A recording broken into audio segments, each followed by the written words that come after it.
हमने जो एथिक्स की वीडियो सीरीज शुरू की है उसमें आज हम क्या पढ़ेंगे, approaches to study of ethical standards. चलिए शुरू करते हैं। बिल्कुल सिंपल सा टॉपिक है, डरने की कोई जरूरत नहीं है, छोटी सी वीडियो है, वीडियो को जरूर देखिए। अगर आप चाहें तो इनको आप स्क्रीनशॉट ले सकते हैं या अपनी नोटबुक में पॉइंट्स के तौर पे नोट कर सकते हैं। चलिए शुरू करते हैं।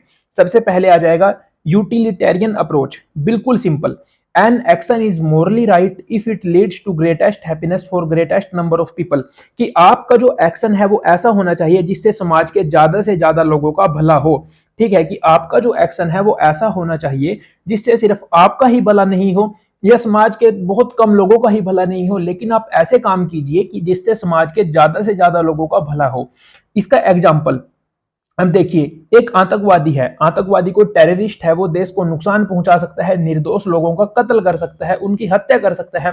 तो अगर उसको मार दिया जाए, अब जो हमारे सेना के जवान हैं जब उस आतंकवादी को मारेंगे, ठीक है, तो वर्चू एथिक्स क्या कहेगी कि गलत है। क्यों कहेगी? क्योंकि वर्चू एथिक्स कहती है कि किसी की भी जान लेना गलत है। लेकिन यहाँ पे जो यूटिलिटेरियन अप्रोच है वो क्या कहेगी कि अगर आपने एक आतंकवादी को मारा तो सही किया। ऐसा क्यों? क्योंकि एक बंदे को मारने से अगर लाखों लोगों की जान बचेगी तो आपका वो काम वहां पे सही है। ठीक है, उपयोगितावादी जो दृष्टिकोण है यानी यूटिलिटेरियन अप्रोच है, जो वो कहेगा कि अगर किसी एक पर्सन की जान जाने से ज्यादा लोगों की जान बचाई जा सकती है तो उसको उसकी जान लेना कोई गलत बात नहीं है। ठीक है, तो ये अंतर हो गया वर्चू एथिक्स और यूटिलिटेरियन अप्रोच में। फिर है राइट्स अप्रोच। राइट्स अप्रोच क्या कहती है? This is a type of deontological ethical theory. Deontological हमने पिछली वीडियो में पढ़ा था। डियोंटोलॉजिकल का क्या मतलब है कि आप अपना कर्म कीजिए, जो उसका परिणाम होगा उसकी चिंता मत कीजिए। आपका जो कार्य है, जो आपका कार्य निर्धारित किया गया है, जो कार्य आपको सौंपा गया है, आप उसको सिर्फ कीजिए,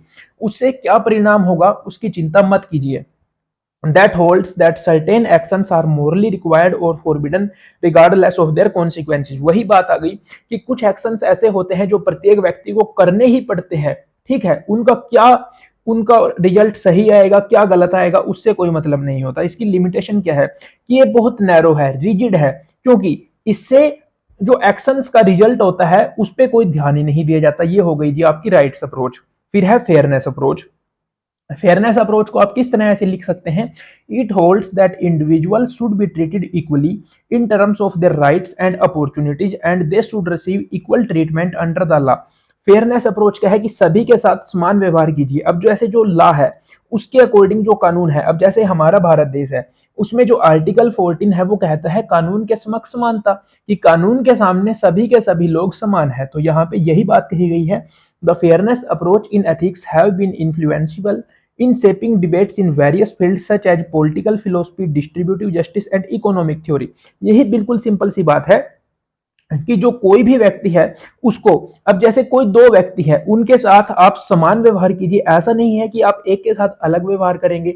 अब कोई भी काम है, मतलब किसी व्यक्ति ने किसी की हत्या कर दी, बिल्कुल सिंपल सा एग्जांपल, हत्या कर दी। अब दो व्यक्ति हैं, पर्सन ए ने भी किसी की हत्या की है, पर्सन बी ने भी किसी की हत्या की है।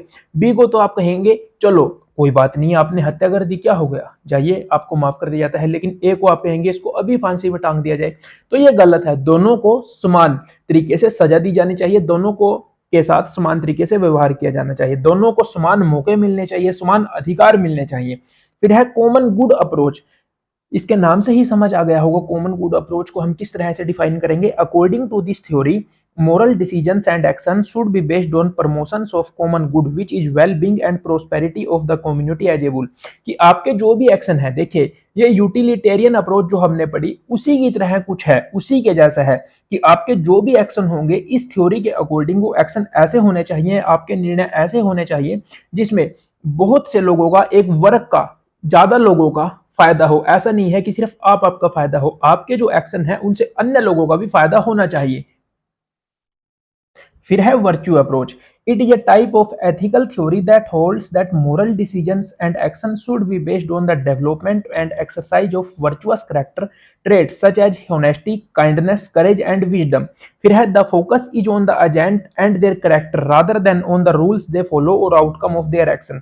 बिल्कुल सिंपल भाषा में अगर हम इसको समझे कि आपको अपने अंदर सद्गुण धारण करने चाहिए, आपको अपने को ऐसा बनाना चाहिए कि आप हर तरीके से अच्छा काम करें, मतलब आपको कुछ अच्छी वैल्यूज अपने अंदर धारण कर लेनी चाहिए। अगर आपके अंदर कुछ अच्छी वैल्यूज हैं तो आप जो भी काम करेंगे वो अच्छा ही होगा, उसका जो रिजल्ट होगा या आप जो भी निर्णय लेंगे वो सही होगा। ये हो गया आपका वर्च्यू अप्रोच।